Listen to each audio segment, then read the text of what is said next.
성탄절 12월 25일 성탄절로 지키고 있습니다.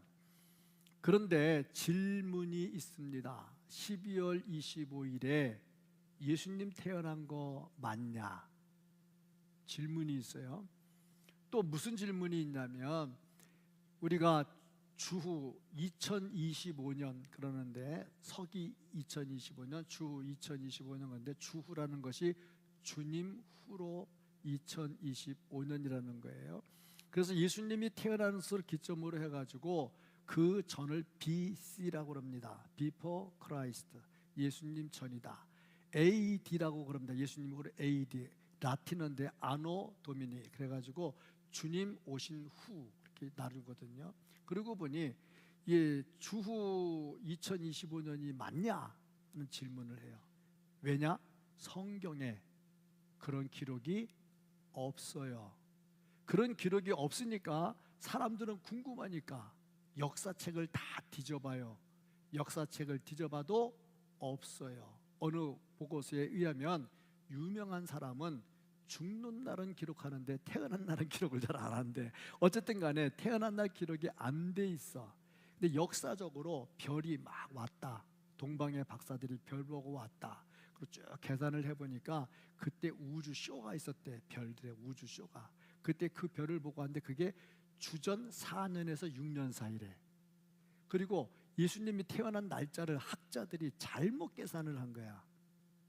그래서 1년이 예수님 태어난 때가 아니고 주전 4년이 예수님 태어난 때다. 그게 학자들 얘기인데, 그러면 어떤 교단에서는 그래, 야, 성경에도 없는 성탄절을 왜 지키냐? 그거는 우상 숭배하는 거랑 똑같지 않냐? 이렇게 질문을 하기도 해요. 성도님도 어떻게 생각하십니까? 그런데 동방정교에서는 1월 15일을 성탄절로 지켜. 1월 15일이래. 우린 12월 25일인데 왜냐? 그때 동방의 박사들이 별 보고 왔고 애가 구유에 누워있고 하는 거 보면은 12월 25일은 추워서 안 된대. 이렇게 저렇게 하는데, 그럼 우리 어떻게 해야 되냐? 지켜야 되냐 말아야 되냐? 이게 나옵니다. 그런데 분명한 거는 몇 년, 몇 월, 며칠이나가 중요한 게 아니라 예수님이 탄생한 날을 정해서 우리가 기념하고 있다는 게 중요한 겁니다. 이게 왜 중요하냐면, 탄생일이 있다는 것은 육신으로 오셨다는 것을 증명하는 게 되거든요. 그래서 우리는 성탄절 맞냐 틀리냐, 12월 25일 맞냐 틀리냐, 주후 1년 맞냐 틀리냐, 그걸 떠나서 예수님이 오신 게 분명하구나. 그래서 성탄절을 지킨다 하는 거죠. 성탄절을 지키면서 혹시라도 유튜브 보다가 또 인터넷 보다가 이거 뭐야 하고 질문하지 마시고, 그 질문을 제가 쭉 들으면서 오늘 답을 전해드리는 거니까, 중요한 것은 예수님의 탄생은 예수님이, 하나님이 인간의 몸을 입고 이 땅에 오셨다는 것을 증명하는 것이다. 그래서 우리는 성탄절을 지킨다 하는 거죠. 오늘 본문 말씀을 보면은, 목자들이 들에서 양을 쳐요. 밤이 됐어요. 그때 천사들이 나타납니다. 천사들이 무서워하고 두려워했지요. 이때 목자들이 무서워하고 두려워했지요. 그때 천사들이 두려워하지 말라 하고 말을 하면서 내가 너희에게 전할 큰 기쁨의 좋은 소식이 있다. 그러면서 하시는 말씀, 주님께서 태어나셨다 하는 겁니다. 너희가 아기를 보게 될 것이다. 그러면서 중요한 말을 하죠. 하늘에는 하나님께 영광, 땅에는 기뻐하심을 입은 사람들 중에 평화다. 평화를 선포를 합니다. 왜 이런 말씀을 전달했을까? 그리고 왜 우리들에게 그 많은 단어 중에 평화라는 단어를 전해주었을까? 그렇다면 어떤 사람이 이 평화를 누리며 살 수 있을까? 내가 예수 믿는 사람이라면 내 안에 예수님께서 주시는 평화가 지금 있는가 하는 거죠. 분명히 질문을 해봐야 될 겁니다. 예수님 탄생에 기쁘다 구주 오셨네 찬송하고 고요한 밤 거룩한 밤 저들밖에 열심히 찬송을 하는데, 그 찬송을 하는 내 안에 진정 이 땅에 평화를 주러 오신 예수님이 계시는가?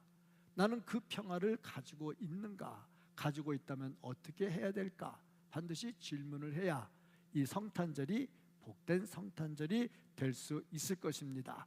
이 말씀을 통해서 우리에게 주는 것은 세상에는 평화를 필요로 하고 있다 하는 겁니다. 왜 평화가 필요하냐? 세상에 평화가 없어요. 평화가 없이 진짜 전쟁터와 같아요. 생존 경쟁이 치열합니다. 대학 입학만 하면 뭐합니까? 졸업한 다음에 취업 전쟁을 해야 되겠지요. 취업도 조그만 그냥 몸으로 때우는 조그만 데 가면 가겠지만은 그래도 대기업이나 들어가고 뭘 하려면 얼마나 전쟁이 치열합니까? 들어가서는 편안합니까? 거기서도 또 경쟁이 치열하죠. 진급 싸움이 있지요. 연봉 싸움이 있지요. 얼마나 치열합니까? 굉장히 치열합니다. 가정은 또 어떻습니까? 가정도 또 여러 가지 맞지 않는 것들 때문에 편안하지가 않습니다. 민족과 민족이 전쟁을 하고요. 나라와 나라가 전쟁을 하고 정말 힘듭니다. 우리가 사는 세상은 어떨까? 이 사회는 어떨까? 이 사회도 편안치가 않아요. 며칠 전에 이 동부경찰서 경찰서 소속 목사들 같이 식사를 하고 대화를 하는데 같이 있던 목사님 한 분이 이런 말 하더라고요. 자기네 청년 때문에 경찰서를 또 찾아갔대요. 찾아가서 왜 그랬는데 그랬더니 청년이 길거리를 지나가다가 지갑을 하나 주었답니다. 지갑을 하나 주었는데 그 지갑을 열어보니 주민등록증도 있고 신용카드도 있고 현찰도 있고 그러더래요. 안 되겠다, 이거 빨리 주인 찾아줘야 되겠다 해서 그 보고서 주소를 보고 가서 그 전달을 했대. 주었습니다. 그게 이제 문제가 된 거야. 왜 문제가 됐느냐?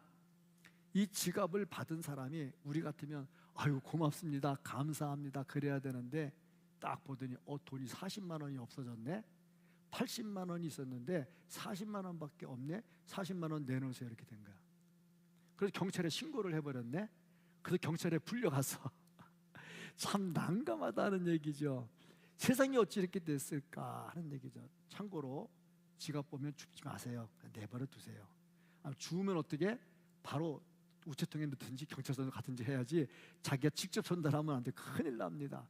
그러니까 보니까 참 쉽지 않다. 그리고 몇 년 전인데 지금 요건 엊그저께 얘기고 몇 년 전인데 제가 성탄 추리를 하고 경찰서장과 대화를 하고 있는데 경찰서장이 이런 말을 하는 거야. 골치 아픈 사건이 하나가 있대. 뭐예요? 그랬더니 14살짜리 남자애가 11살짜리 여자애를 세탁기에 넣고 돌려버렸대. 와, 진짜 난감한 거야. 세상이 이래. 지금 이런 세상을 살고 있다 하는 겁니다. 너무 힘들다. 평화가 없다. 이 세상에 진정한 평화가 필요하다. 하나님은 우리가 평화를 누리기를 원해. 그래서 예수님도 오실 때 이 땅에 평화를 주러 오셨다 하는 겁니다. 처음에 하나님이 사람을 만드실 때는 평화롭게 만드셨어요. 에덴 동산에서 부부가 평화롭게 잘 살았지요. 내 뼈 중에 뼈요, 살 중에 살이로다. 난 아직 지금까지 40여 년 살면서 내 아내한테 이런 말을 해본 적이 없어. 여러분은 다 고백 받고 산 사람들이네. 어떻게 목사님 그런 말도 안 하고 살아요 하고, 그러고도 어떻게 밥 먹고 살아요 그렇게 하는 것 같은 일인데 해본 적이 없어. 근데 내 뼈 중에 뼈요, 살 중에 살이다. 얼마나 좋았어. 평화로웠거든. 하나님이 사람을 만드신 자체가 평화를 누리도록 만들었다는 겁니다. 그리고 우리가 평화를 누리기를 원하죠. 그래서 에덴 동산에서 누렸던 평화를 우리가 누리며 살기를 원합니다. 우리의 가정에, 우리의 일터에, 우리의 교회에, 우리의 나라에 하나님께서 주시는 이 평화가 있기를 주님의 이름으로 축복합니다. 부부간에도 이 평화가 있기를 주님의 이름으로 축복합니다. 다른 사람은 뼈 중에 뼈요, 살 중에 살이라고 했는데 당신은 나한테 왜 그런 고백 한 번도 안 했어? 그러고 싸움하라는 얘기가 아니고 그냥 서로 좋게 사이좋게 잘 지내라는 얘기입니다. 그런데 하나님께서 이렇게 평화를 누리기를 원하고 우리에게 평화를 주려고 예수님이 오셨는데 이 땅의 평화를 누리지 못해. 지금도 전쟁을 하고 있다 하는 얘기죠. 왜 그럴까? 그리고 보니 죄 때문이다. 에덴 동산의 평화가 왜 깨졌냐? 죄 때문에 깨졌죠. 먹지 말라고 하는 선악을 알게 하는 나무에서 열매를 따먹었어. 이게 죄입니다. 하지 말라는 것을 했어. 이게 죄입니다. 하라는 것을 안 하는 것도 죄지만 하지 말라는 걸 하는 것 더 큰 죄가 되더라 하는 거죠. 그리고 보니 우리도 역시 마찬가지입니다. 하지 말라는 거는 왜 그렇게 하고 싶은지 모르겠어. 좋지 않다는 건 왜 그렇게 하는지 모르겠어. 제가 한때 통풍으로 고생을 했었는데 먹는 게 전부 다 통풍에 아주 나쁜 것들이거든. 얼마나 맛있는지 그것만 먹어. 먹지 말래도 그것만 먹어. 그러니까 안 되더라고. 그런 거 아니겠어? 사람이 참 묘해가지고 하지 말라 하는 것은 더 하고 싶어. 교회에서도 기도하러 나오라 그러면 잘 안 나오는데 또 다른 것도 하면 또 잘하거든. 또 그거 참 희한해요. 우리가 예수 믿고 하나님 안에서 평화를 찾아간다고 하면서 말씀대로 잘 안 살게 되더라. 그 죄죠. 왜 죄를 짓게 되느냐? 욕심 때문에 그렇습니다. 아담과 하와가 선악을 알게 하는 나무에서 열매를 따먹었죠. 무슨 열매? 먹지 말라고 하는 선악을 알게 하는 나무의 열매를 따먹었어요. 죄졌죠. 왜 따먹었어요? 욕심. 무슨 욕심? 하나님과 같아진대. 자, 여자들 무서워요.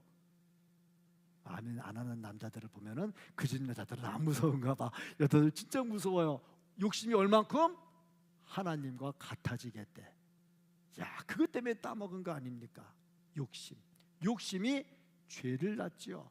욕심이 죄를 낳으면 어떻게 됩니까? 야고보 1장 15절 욕심이 잉태한즉 죄를 낳고 죄가 장성한즉 사망을 낳느니라. 그래서 욕심 때문에 죄를 짓고 죄 때문에 사망이 오면서 평화가 다 깨져버렸다는 겁니다. 뭐 우리나라도 그렇죠. 남한 북한 편치가 않아요. 평화가 없어요. 언제 터질지 모르죠. 북한 핵이 언제 터질지도 모르는 상황이고 또 우리나라가 또 어떻게 될지도 모르는 상황이고 남과 북의 대치보다 더 위험한 것은 남남 대결입니다. 남쪽에서 우리끼리 싸움하는 게 더 무섭지요. 이게 나라 망하는 지름길이거든요. 그런데 지금 편치가 않다 하는 얘기죠. 왜 그럴까? 욕심이죠. 국회도 편치가 않아요. 여당 야당이 막 다투는데요.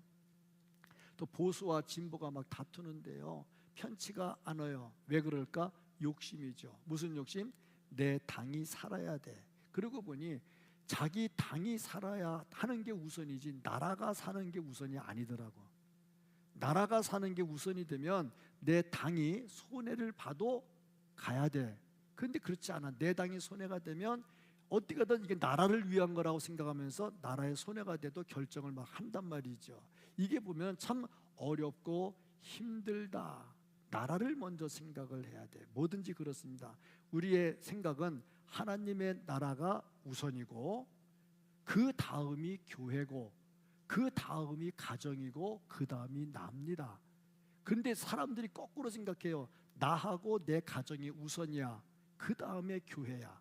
그러니까 그 다음에 나란 거지. 내 나라, 내 재산, 내 집값이 오르냐 내리냐가 중요하지. 그게 만약에 내 집값이 떨어지면서 나라가 잘 된다 그러면은 그건 또 별로 안 좋아해. 나라가 좀 손해봐도 내 집값이 올라간다면 그건 또 좋아하거든. 사람의 욕심이라고 하는 게 다 그래.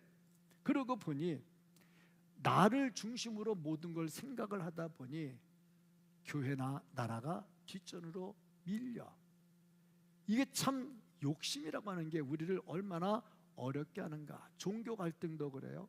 템플 스테이라고 그래가지고 불교에서 애들을 불러다가 문화 체험한다고 하는데 그게 문화 체험입니까? 종교 강요지. 근데 문화 체험이라고 이름을 바꿔가지고 나라 돈을 막 갖다 써요. 근데 그 돈도 작다고 더 달라고 막 그래요. 교회 단체에서는 이건 아니라고 우리도 달라고 우리는 또 안 주잖아. 이런 거 보면요 정말 종교 갈등이 심하다. 천주교는 우리 기독교랑 달라요. 천주교는 교황, 주교, 사제 다 있잖아요. 계급이 철저해요. 조직이 굉장히 단단하죠. 위로 올라갈수록 명령권이 강해지죠. 그런데 우리나라에서 어떤 일이 있었냐면 주교가 북한 얘기를 하면서 북한이 식량난 때문에 어렵습니다 하고 얘기를 했어. 그랬더니 천주교 사제들이 들고 일어났어. 왜 북한을 폄하하느냐, 너 반공주의 자식, 그러고 주교를 공격했다는 거 아니야. 그때 어느 당의 대표가 이렇게 말했어요. 왜 남한에서 자꾸 싸우냐, 북한에 가서 자유 선포하고 순교해라, 이렇게 얘기하셨잖아. 얼마나 답답해서 그런 말까지 했겠어요. 평화가 없다. 왜? 욕심 때문에. 왜? 자기만 먼저 생각하더라 하는 거죠. 그래서 진정한 평화를 누리려면 욕심을 내려놓아야 되는데, 욕심을 내려놓으려면 어떻게 해야 되느냐? 교회 먼저, 하나님 나라 먼저, 교회 먼저. 이 욕심 내려놓는 거죠.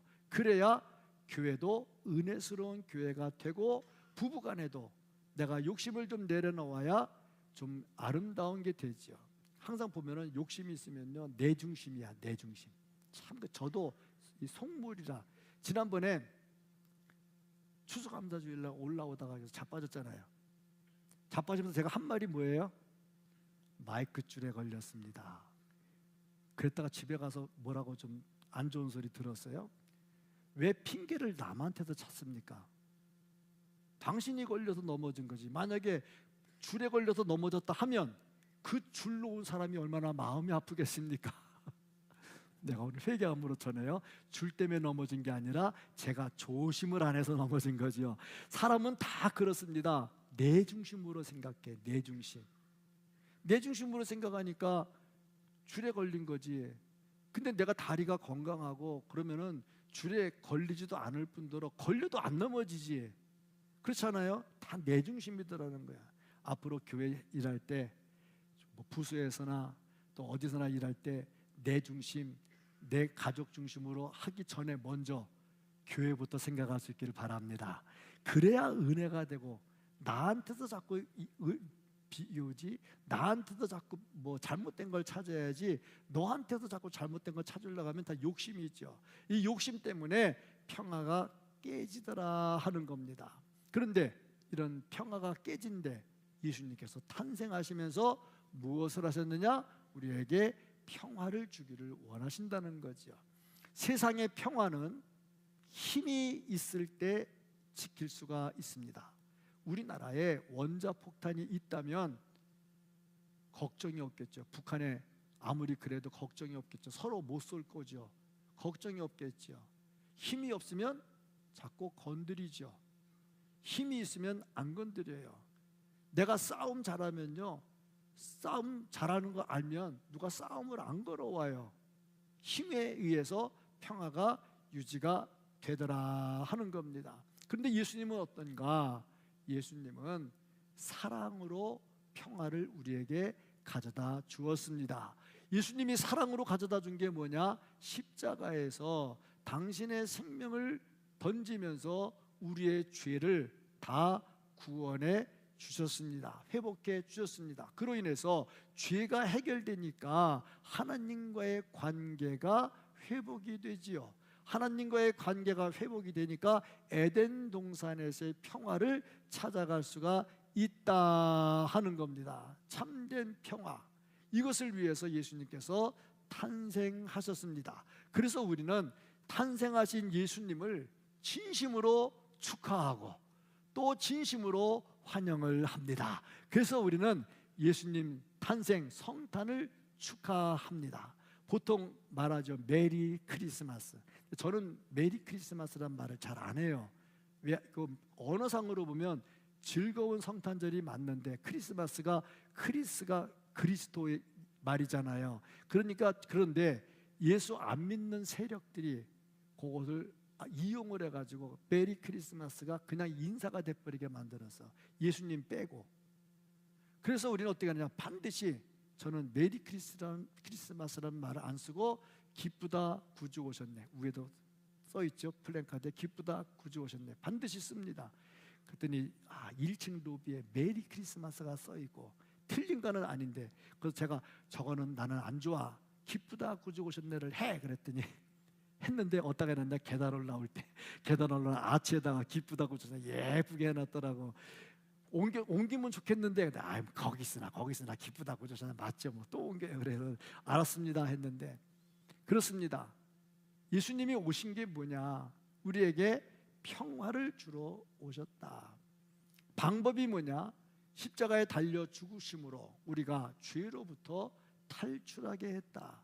죄로부터 탈출되니까 죽음의 문제가 해결되었다. 그래서 참된 평화를 누릴 수 있게 됐다. 우리는 모두 예수 안에서 주님이 주시는 평화를 누릴 자격이 있습니다.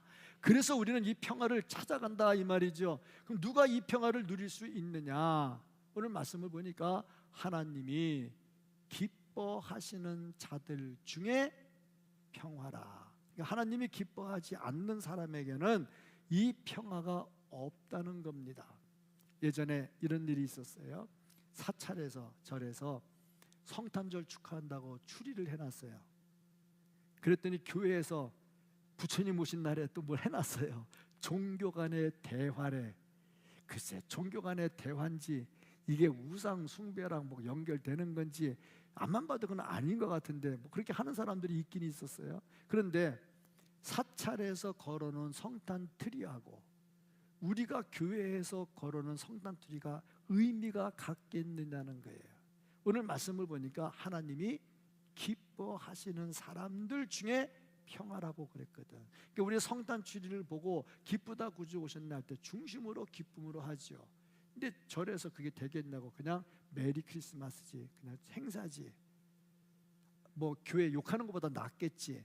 그런데 진심으로 주님을 찬송하는 것은 아니라 하는 거죠. 그러면 어떤 사람이 하나님이 기뻐하시는 사람이냐? 첫째, 하나님이 택하신 사람. 하나님이 택하신 사람. 우리는 모두 하나님이 택하신 하나님의 사람들입니다. 언제 택했냐? 창세 전에 이미 택했다 그랬어. 어쩌다 태어난 게 아니고, 엄마 아빠가 어쩌다 만나서 내가 태어난 게 아니고, 창세 전에 하나님께서 이미 정하시고 택하셨다는 거예요. 둘째, 어떤 사람이 기뻐하시는 사람이냐? 행함이 있는 사람. 말보다 행함이 있는 사람. 마태복음 7장 21절 말씀을 보면 나더러 주여 주여 하는 자마다 뭘로 합니까? 입으로 합니다. 주여 주여 입으로 하죠. 그런 자들마다 다 천국에 들어갈 것이 아니요. 그 다음 말씀이 중요하죠. 다만 하늘에 계신 내 아버지의 뜻대로 행하는 자라야 들어가리라. 행하는 자가 나와요. 말씀을 들었으면 말씀을 따라 살아야 된다는 거죠. 이런 사람들이 성탄의 기쁨에 동참할 수가 있다. 세 번째, 성실을 해야 됩니다. 무슨 일을 해도 성실해야 되겠죠. 직분 맡았으면 직분에도 성실해야 되고, 내 회사 다니면 회사에도 성실해야 되고, 사업하면 사업에도 성실해야 되죠. 오늘 말씀을 보니까 목자들이 먼저 예수님의 탄생을 봤습니다. 목자들이 봤어요. 목자들이 언제 봤냐? 밤중에 봤습니다. 밤중에 뭐 하고 있어야 되느냐?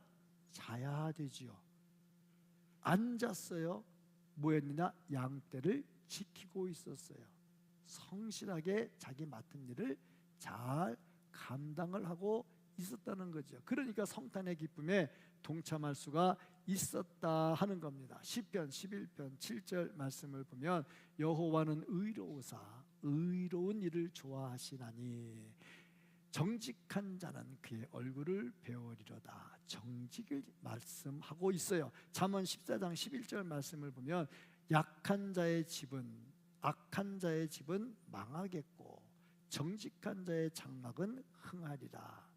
정직에 대해서 말씀을 하고 있습니다. 이런 사람들이 성실한 사람들이죠. 이런 사람들이 예수님 탄생이 주는 평화를 누릴 수가 있다는 겁니다. 그래서 우리가 진정 예수님 주시는 탄생의 평화를 누리려면 내가 택함 받은 자라는 것을 확신을 해야 되고, 또 내가 하나님 뜻대로 말씀을 따라가야 되고, 아울러서 내가 성실한 모습으로 내 맡은 일들을 감당해야 된다. 그때 주님이 탄생하신 것을 느낄 수가 있다는 거죠. 체험할 수가 있다는 거죠.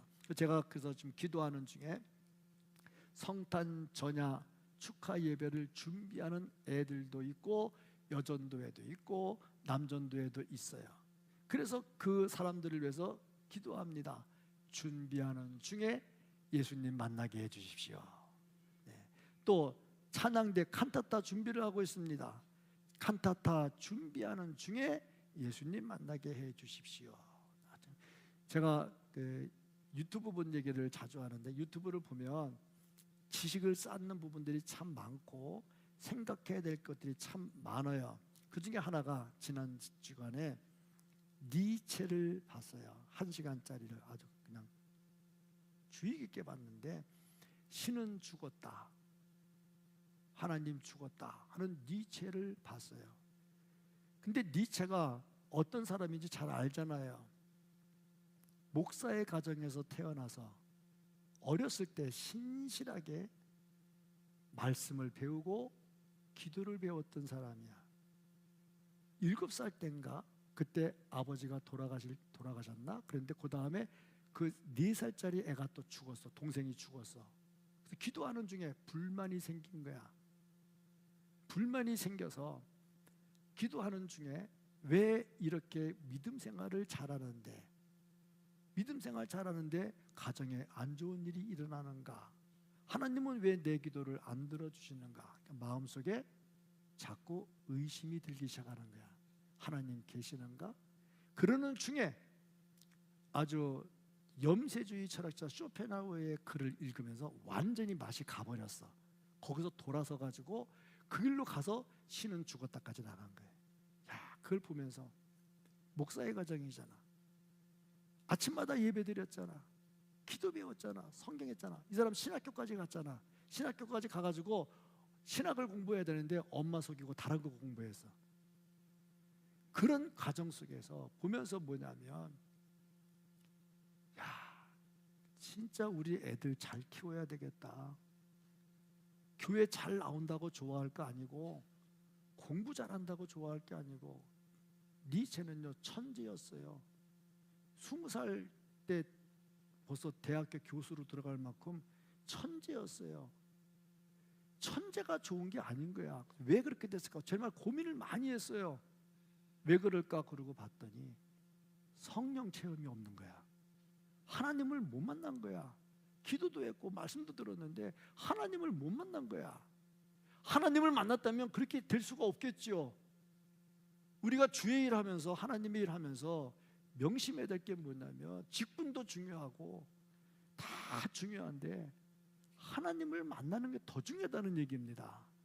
예수님 탄생했다고 하는데 준비하면서 정말 기도하면서 말씀 보면서 탄생하신 예수님을 내 인격으로 모셔드려야지요. 성령 체험을 해야지요. 그래야 진정 땅에는 평화, 그 평화가 내게 옵니다. 죄로 억눌려서 고생했던 거, 찌들었던 거, 이렇게 저렇게 괴로웠던 거, 속상했던 거, 주님이 내 속에 들어오는 순간 진정한 평화가 임하게 될 줄로 믿습니다. 그래서 우리는 땅에는 평화를 찾아간다 하는 거죠. 자, 그러면 이제 이렇게 누렸으면 어떻게 할까? 다음 단계 중요한 거, 전해야 되겠다. 나만 가지면 안 되겠다. 열왕기하 7장에 보면 나병 환자들이 아람 군대가 쳐들어와서 사마리아 성을 포위했을 때 다 굶어 죽게 됐거든. 그때 하나님이 아람 군대를 내쫓았어. 바람 소리로. 그걸 보고 나병 환자들이 음식을 가지고 먹고 성에다가 빨리 전했어. 왜? 성 안에 굶어 죽는데 이거 전하지 않으면 하나님께서 우리에게 벌을 내릴 것이다. 그래서 빨리 전했어. 우리가 그렇습니다. 성탄의 기쁨과 평화가 우리에게 있다면 어찌 이것을 전하지 않겠느냐? 전해야 되겠죠. 열심히 전해야 되겠죠. 목자들 보니까요, 이 기쁜 소식을 열심히 전했습니다. 우리가 하나님의 뜻을 따른다면 열심히 전해야 되겠죠.